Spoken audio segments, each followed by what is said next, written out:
Assembly constituency से हैं और इन्होंने एक्स डिस्ट्रिक्ट प्रेसिडेंट हैं अलीगढ़ के। हमारी विमलेश कुमारी जो चंदौसी से चुनाव लड़ी थी। हमारे अनीस अहमद इंजीनियर साहब। हमारे भरम सूप सागर साहब जनरल सेक्रेटरी रहे हैं यूपी से। हमारे बच्चू सिंह निषाद साहब। हमारे हेमंत निषाद साहब। हमारे रविंद्र कश्यप साहब। हमारे उत्तम चंद राकेश लोधी जी कहाँ हैं? पीछे वाले हॉल में। तुमको बुला लेते? हाँ, बुला लो बुला लो। अयाज शेरवानी साहब। एक बहुत मजबूत नौजवानों की टीम हमारे साथ जुड़ रही है। सैयद फरहान अली हमारे ये स्टेट वाइस प्रेसिडेंट हैं NSUI के। इनके साथ जाहिद गाजी साहब, ये डिस्ट्रिक्ट प्रेसिडेंट हैं NSUI बदायूं के। Nikhil Kumar district president NSUI Bareilly. Jaspal Singh district president NSUI Pilibhit. हमारे दिनेश वर्मा साहब, अच्छा, हमारे ब्रिजेश गौतम ये पूर्व संघ मंत्री फिरोजाबाद अलीगढ़ के हैं। और दिनेश प्रजापति वो भी नहीं आ पाए। उसके साथ साथ आप लोगों के साथ बहुत सारे लोगों ने आज हमारे साथ फैसला किया है ज्वाइन करने का।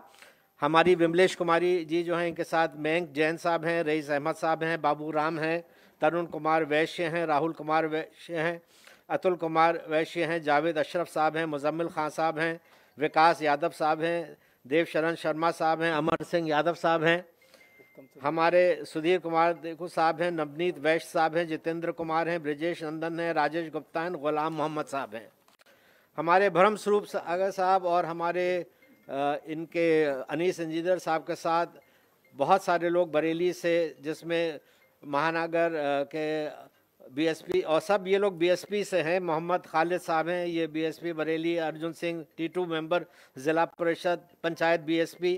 विश्वपाल सिंह फरीदपुर बरेली एक्स मंडल अध्यक्ष BSP। NC विश्वकर्मा बरेली से नए समाज BSP। अनिल ठाकुर बरेली से BSP से। जितेंद्र पाल सिंह सोनकर बरेली एक्स महानगर महामंत्री BSP से। सुरेंद्र सोनकर बरेली से ज़िला महामंत्री BSP से। लल्लन खान मुस्तफ़ा बरेली सभासद BSP से अब्बास अली बरेली कांग्रेस से। विपिन शर्मा फरीदपुर बरेली मंडल अध्यक्ष ब्राह्मण समाज BSP से। सुशील शर्मा फरीदपुर से। श्री हयूम मौर्य बरेली से। श्री सोनपाल दिवाकर साहब XMLA।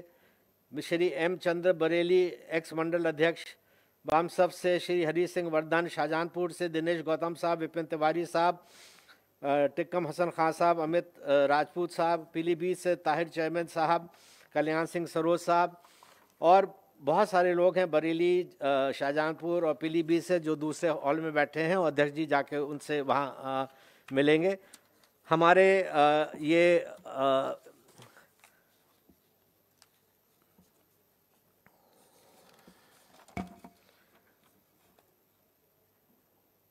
उत्तम चंद राकेश लोधी ये स्टेट प्रेसिडेंट हैं अखिल भारतीय लोधी महासभा उत्तर प्रदेश से। और 2017 में इलेक्शन भी लड़े थे। इन्होंने भी हमें संपर्धन किया है और हमारी पार्टी समाजवादी पार्टी को मजबूत करने के लिए कहा है। मैं आप सबका बहुत दिल से स्वागत करता हूं।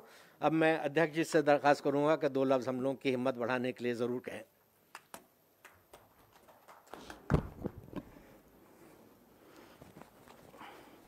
अरे एक बोल दीजिए। मेरा बहुत ही करीबी और मैं भूल जाता हूँ, उसको शिकायत हमेशा हो जाती है। खड़े हो साजिद। हो रह जाएगा। साजिद अली ये हमारे डिस्ट्रिक्ट बदायूं के अध्यक्ष थे और बहुत 84 से मेरे साथ जुड़े हुए हैं। और रिजवान कहाँ है? ये लौट आए। हाँ रिजवान लौट आए ज्वाइन नहीं कर रहे, ये लौट आए। और रिजवान परवेज अध्यक्ष जी आप इनसे मिले थे जिनके मेडिकल कॉलेजेस वगैरह वहाँ चल रहे हैं। हाँ, ये भी BSP से छोड़ के आज हमारे साथ आए हैं। नहीं, बहुत सारे साथी ऐसे हैं जो लौटे हैं। फिर वो सब कहना। हाँ क्या कह दो, अगर अकेली महिला है तो कह दीजिए आप। मैं अरे तारिक का नाम भी रह गया। एक मिनट, सॉरी।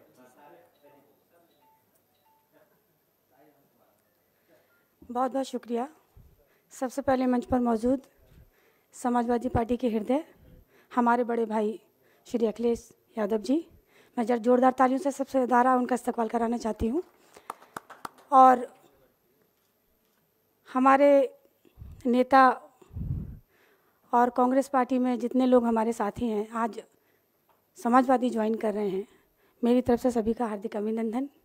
और आशा करती हूँ कि 22 में साइकिल की दौड़ पूरी करते हुए हम इन हाथों से उठाकर उस कुर्सी को अखिलेश भैया जी को दें, ऐसी कामना के साथ मैं शुभकामना देती हूँ। संकल्प लेते हैं हम लोग कि 22 में साइकिल आएगी और हमारे प्रदेश में खुशहाली लाएगी, इस नारे के साथ हमें अपने क्षेत्र में निकल जाना है। और मैं सिर्फ एक इच्छा अपनी यहाँ रखना चाहती हूँ कि जो सम्मान इस मंच से हमें दिया जा रहा है, मैं आप सभी लोगों की हार्दिक आभारी हूँ। खास तौर से समाजवादी पार्टी के हमारे राष्ट्रीय अध्यक्ष महोदय, मैं दिल की गहराइयों से आपका स्वागत करती हूँ। और मैं वादा करती हूँ कि आज जिस तरीके से मैंने पुरानी पार्टी में पूरे दिल और हृदय से कार्य किया था, मैं उसी निष्ठा और पूरी ईमानदारी के साथ मैं पार्टी के साथ खड़ी रहूँगी और पूरी ईमानदारी के साथ बूथ तक कार्यकर्ताओं को खड़े करने का काम करूँगी। मैं आपसे भरोसा दिलाती हूँ। बहुत बहुत शुक्रिया और पुनः सभी के लिए हार्दिक अभिनंदन। और जितने मेरे साथी हैं ज्वाइन कर रहे हैं, आपको बहुत बहुत बधाई। शुक्रिया। मैं सबसे पहले हमारे साथ बैठे आदरणीय सलीम शेरवानी साहब और बाईं तरफ पूर्व सांसद अम्बेडकर नरेंद्र मोहन जी, और आज जितने भी साथी अन्य दलों को छोड़कर के समाजवादी पार्टी में शामिल हो रहे हैं, मैं एक एक नेता का, एक एक कार्यकर्ता का और उनके साथ जितने भी सहयोगी साथी आए हैं, मैं उन सब का स्वागत करता हूं, बहुत बहुत धन्यवाद देता हूं, बहुत बहुत बधाई भी देता हूं। साथ ही साथ आप में से कई लोगों से कई बार मुलाकात हुई थी और इधर फॉर्मली हम ज्वाइनिंग नहीं हो पाई थी। मुझे खुशी है आज कि प्रदेश के अध्यक्ष नरेश उत्तम जी ने और पार्टी के लोगों ने कुछ साथियों को आज सदस्य बनाया है। आज सदस्य बनने पर समाजवादी पार्टी में आप शामिल हुए हैं, मैं आपका बहुत बहुत धन्यवाद और शुभकामनाएं देता हूं। जहां तक सवाल चुनाव का है, 2022 उत्तर प्रदेश का चुनाव देश का चुनाव होगा। जैसा कि बंगाल में देखने को मिल रहा है, भारतीय जनता पार्टी किसी भी स्तर पर जाकर के चुनाव लड़ती है।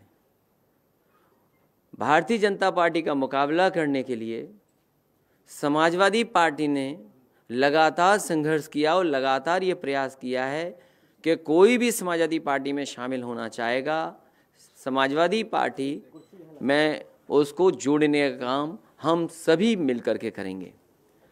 आज जब हम और आप मिल रहे हैं, उस समय जिस समय हम और आपकी मुलाकात हो रही है, प्रदेश और देश में न जाने कितने लोग आज तकलीफ और परेशानी में हैं।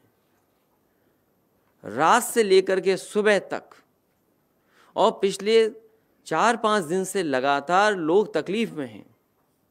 जो अखबारों में पढ़ने का मिल रहा है, जो टीवी पे थोड़ा बहुत देखने को मिल रहा है, सोशल मीडिया भरा पड़ा है और व्यक्तिगत संपर्क करने से जो जानकारी मिल रही है, ये वैश्विक महामारी ने एक बार फिर हम सबको घेर लिया है और ऐसे चक्रव्यूह में फंसा दिया है कि अब इससे बाहर कैसे निकलें।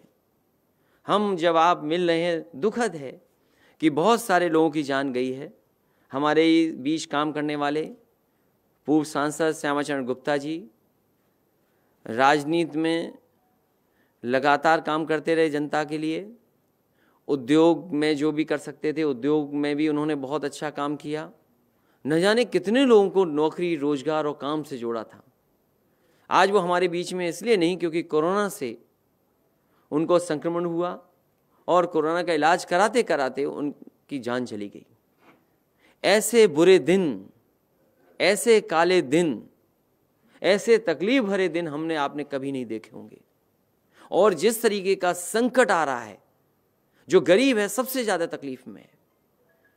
जो गरीब है उसको रोजी रोटी, रोजगार, गरीब को यह समझ में नहीं आ रहा कि हम रोजगार से आगे अपना जीवन यापन करें, कुछ काम काज कर लें या बीमारी से बच लें। और जिन्हें इंतजाम करना चाहिए था वो स्टार प्रचारक बनकर के दूसरे प्रदेश में झूठ बोलने के लिए निकल पड़े हैं। उत्तर प्रदेश की हालात क्या है? दवाइयां नहीं हैं, अस्पताल में एडमिट नहीं हो सकते, जो आपको बहुत जरूरत की दवाई है वो पर्याप्त है ही नहीं, टेस्ट नहीं हो पा रहे, और अगर टेस्ट हो भी रहे हैं तो जिस समय उनका रिजल्ट आना चाहिए था रिजल्ट में भी डिले कर रहे हैं। और वैक्सीन लग जाने के बाद भी लोग इस बीमारी से परेशान है, बीमार हो गए। अगर लखनऊ की जो प्रेस्टिजियस इंस्टीट्यूशंस हैं, अगर उस इंस्टीट्यूशन के लोग भी ऐसी बीमारी से तकलीफ में चले जाएं तो आखिरकार आम जनता का इलाज कौन करेगा? अस्पतालों की जो दुर्दशा की है क्योंकि सरकार ने कोई तैयारी नहीं की, सरकार अपनी वाहवाही में रही। जब बीमारी खत्म हो जाती तो वाहवाही होती तो ठीक था, लेकिन बीमारी को छिपा करके, आंकड़ों को छिपा करके, जानकारी को छिपा करके और अपनी वाहवाही की खुशी मना रहे थे। क्या कोई ये सोच सकता है वैक्सीन की जगह जो वैक्सीन लगनी चाहिए थी वो कुत्ते वाली दवाई लग जाए? इससे दर्दनाक, इससे खराब क्या हो सकता है? और फिर आखिरकार सरकार की जो जिम्मेदारी है वो सरकार क्यों नहीं जिम्मेदारी निभा रही है? इनके लिए चुनाव जरूरी है, जान जरूरी नहीं है। जब इन पर पर्याप्त समय था, पर्याप्त बजट था, पर्याप्त इंतजाम करने का वक्त था, इन्होंने इंतजाम नहीं किया। इसकी वजह से पूरे के पूरे उत्तर प्रदेश के गरीब आम लोग परेशान हैं, जिन्हें न अस्पताल मिल रहा है, न दवाई मिल रही है, न वैक्सीन हो पा रही है, और न ही वैक्सीन के लगने के बाद उनके बचाव के लिए कोई सरकार फैसला ले रही है। इसलिए हमें उम्मीद है कि आने वाले समय में उत्तर प्रदेश की जनता बदलाव की तरफ देखेगी, और इतने साथी जो आए हैं, जो लगातार समाजवादी पार्टी में जुड़ रहे हैं, ये बदलाव की तरफ ले जा रहे हैं, एक अच्छे उत्तर प्रदेश और खुशहाली और तरक्की वाले उत्तर प्रदेश की तरफ ले जा रहे हैं। मैं एक बार फिर एक एक नेता का, एक एक कार्यकर्ता का जो इनके साथ शामिल हो रहा है, मैं उनको बहुत बहुत बधाई, बहुत बहुत धन्यवाद देता हूँ।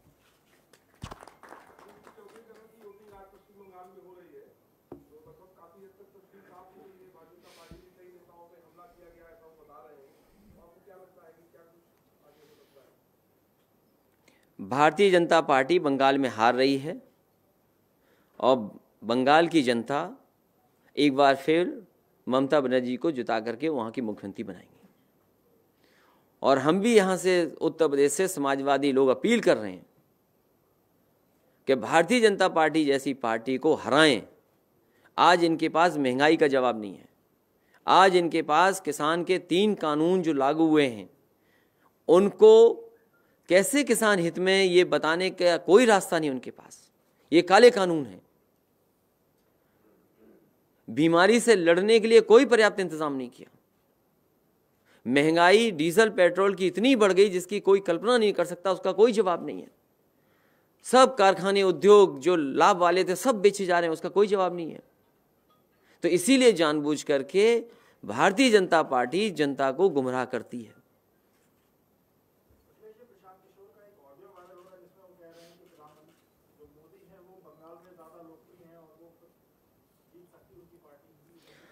जितना ममता बनर्जी जी लोकप्रिय हैं उतना कोई लोकप्रिय नहीं है बंगाल में।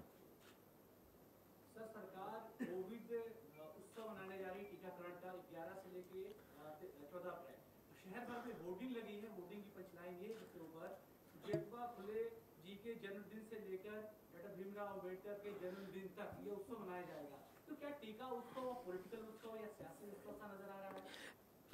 क्या सरकार ये बताएगी कि शामली में उत्तर प्रदेश में वैक्सीन लगनी थी, उसमें आपने कौन सा इंजेक्शन लगा दिया? क्या सरकार ये बताएगी कि अपने टेक्निकल स्टाफ को इतनी तैयार किया था कि गरीब जनता को सही समय पर दवाई, सही समय पर सुझाव, सही समय पर इलाज दे देंगे? और सरकार को ये बताना चाहिए कि उनकी जो प्रेस्टिजियस कॉलेजेस हैं जिनकी जिम्मेदारी थी कि गरीब को मदद मिलेगी, कोरोना के समय पर उनकी सही इलाज होगा। आप बताइए कि कौन सी इंस्टीट्यूशन बची है जहां पर इतने बड़े पैमाने पे न लोग हो गए हों संक्रमित? आखिरकार सरकार के पास जवाब क्या है? सरकार जो उत्सव मना रही है, आपको याद होगा इन्होंने वो भी उत्सव मनाया था जिसमें थाली और न जाने क्या क्या बजवाया था। क्या कोरोना उससे चला गया? जो वैक्सीन की तैयारी करनी थी, जो अस्पतालों की तैयारी करनी थी, जो दवाई की तैयारी करनी थी, आज अगर ज़रूरतमंद को सबसे महत्वपूर्ण दवा चाहिए हो तो वो दवाई अवेलेबल नहीं है। अगर आज अस्पताल की ज़रूरत हो बेड की तो बेड नहीं है। क्या सड़कों पे नहीं मरीज पड़ा हुआ है? लाइन लंबी लंबी लगी हुई है। क्या इंतजाम किया सरकार ने? और तब जब उत्तर प्रदेश में और दिल्ली में सरकार एक ही पार्टी की है, और फिर किस बड़े पैमाने पर करप्शन हुआ है वो एक विषय अलग है। जो कोरोना के समय पर जो चीज ली गई, जो दवाइयां, जो इंस्ट्रूमेंट्स लिए गए, जो मेडिकल इक्विपमेंट्स लिए गए, क्या बड़े पैमाने पे बेईमानी नहीं हुई उसमें? क्या उत्सव मनाएंगे? ये उत्सव और प्रचार से ही सरकार चला रहे हैं। राष्ट्रीय अध्यक्ष जी, लगातार विधायकों के साथ बदतमीजी के घटनाएं जो हैं वो सामने आ रही हैं। अभी एक पड़ोसी जिले प्रतापगढ़ से घटना है जहां विधायकों ने आरोप लगाया है कि पुलिस कप्तान ने उनको मारा है। इस संदर्भ में वो विषय नहीं है, विषय कोरोना बड़ा विषय है। आज लोगों की जान ज्यादा जा रही है।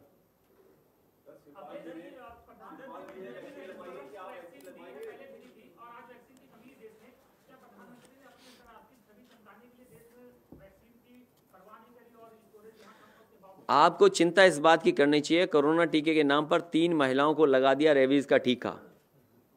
टीके कम पड़े, किसी इलाके में 2-3 दिन से टीके पहुंचे ही नहीं हैं। कोरोना टीके के नाम पर वो तो वही सेम न्यूज़ है। टीके के दोनों खुराक लेने के बाद भी यूपी में स्वास्थ्य विभाग के मुखिया हुए संक्रमित। 40 डॉक्टर एक जगह संक्रमित, 25 डॉक्टर एक जगह संक्रमित।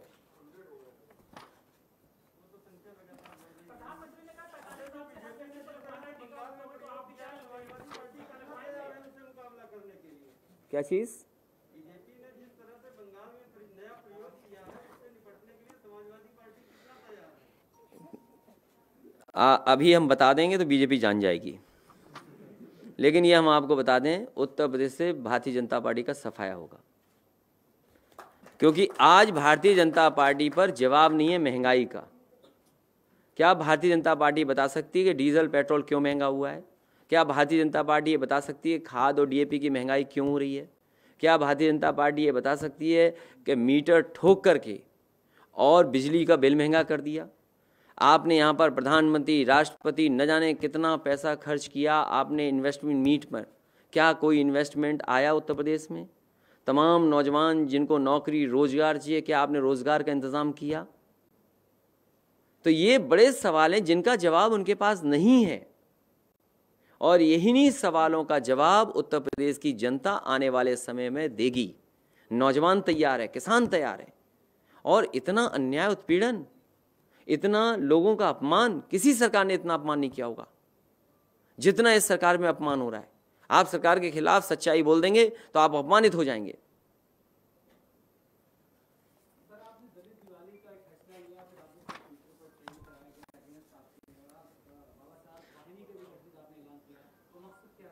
समाजवादी पार्टी और समाजवादी पार्टी के तमाम हमारे पूर्वज और हमारे तमाम पुराने नेता, और सबसे बेहतर उदाहरण यही है कि डॉक्टर राम मनोहर लोहिया और डॉक्टर भीमराव अंबेडकर जी दोनों मिलकर के काम करना चाहते थे।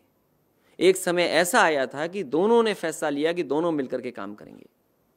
वो परिस्थिति और समय नहीं मिला जिसकी वजह से दोनों विचारधाराएं एक नहीं हो पाई।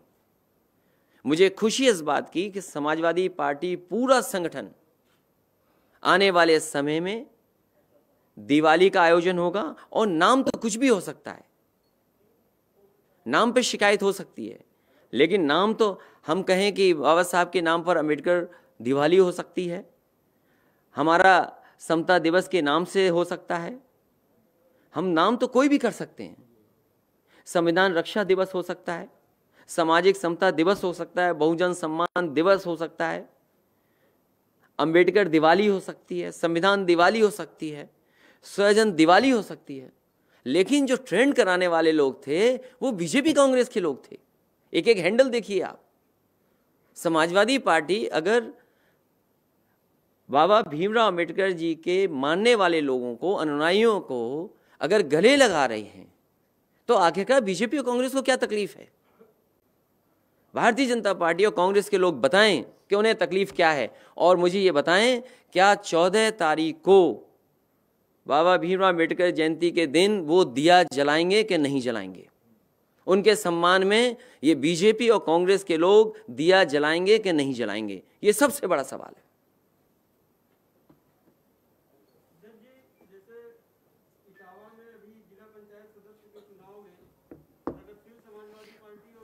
चलो अच्छा, सदस्य तक पहुंचे, प्रधानी तक नहीं गए तुम। मैंने आपको कितनी बार मैं बताऊं, समाजवादी पार्टी की कोशिश होगी सभी दलों को साथ ले लें, सभी लोगों को साथ लेकर के चलें, जो भी छोटे दल हैं उनको साथ लेकर के चलेगी। इसीलिए आपने देखा ये प्रयास हुआ है। हमारे बरेली के हैं, सागर हमारे पुराने थे, पार्टी में शामिल आ गए, शेरवानी जी हमारी पार्टी में थे, दोबारा आ गए। ये NSI का हमारा अध्यक्ष है जो मिला कई बार, साथ आ गए। ये सिख समाज के हैं, निषाद समाज के हैं, ब्राह्मण समाज चेतना परिषद है, ये हमारे तारिक भाई हैं। आज क्यों तारिक भाई आप नाम बोले थे कि हमारा नाम नहीं ले रहे हो आप?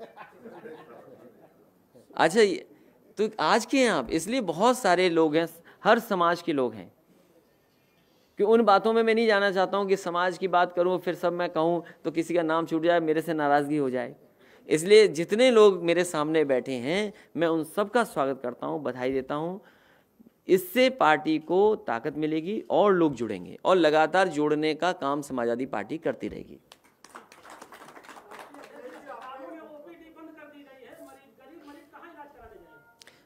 यही बात हम कह रहे हैं, इसीलिए उत्तर प्रदेश की जनता देख रही है कि स्टार प्रचारक हैं, उन्हें चिंता उत्तर प्रदेश की नहीं है। प्रधानी का चुनाव लड़ा रहे हैं बंगाल में जाकर के। जिस प्रदेश में कानून व्यवस्था चौपट हो गई हो, महिलाएं सुरक्षित ना हो, बेटियां सुरक्षित ना हो, मेडिकल का पूरा कोलैप्स कर गया हो, और वो आपके विकास की गाथाएं कर रहे हैं वहां पर।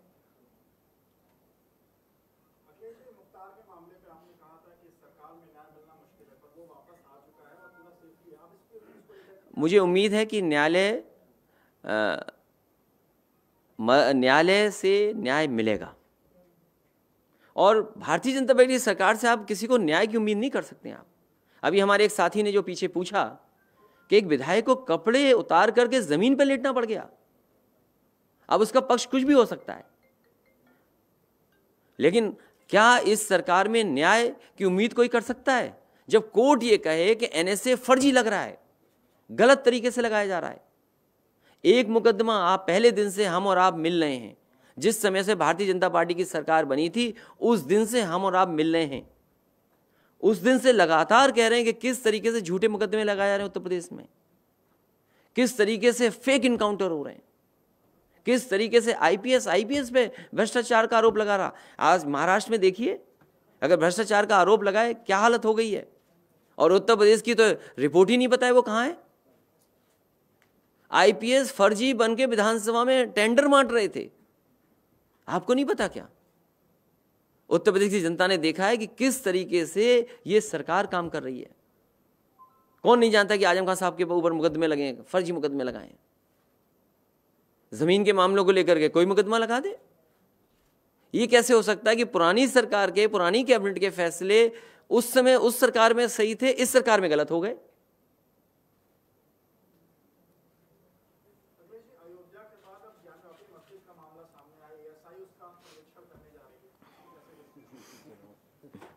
उत्तर प्रदेश में चुनाव के लगता दिन कम है, चुनाव करीब आ गया है।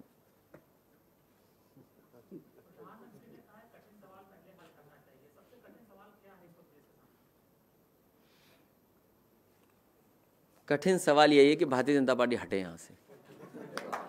और मैं एक बार फिर सब आपको स्वागत करता हूँ, धन्यवाद देता हूँ आपका। सब लोग आ जाएंगे, फोटो हो जाएगी, आ जाओ कम।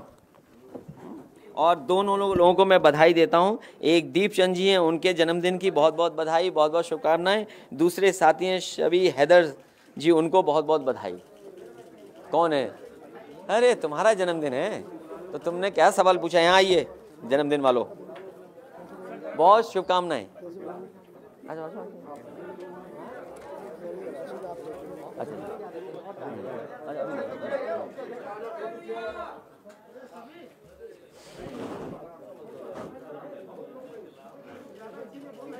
चलिए, धन्यवाद सभी। हैदर आइए ना, तुम क्यों पीछे रह रहे हो? बहुत बधाई। कौन सा जन्मदिन है तुम्हारा? 21वां? 21वां। दीपचंद, ओहो 110 किलो। कितना? नहीं नहीं नहीं नहीं नहीं, मान ही नहीं सकता मैं। हैं 100 से ऊपर। चलिए, बहुत बधाई है, बहुत बधाई, बहुत बधाई। नहीं, इससे ये है ना कि नाम से परिचय भी हो जा रहा है, तो ये फायदा भी है। हाँ हाँ।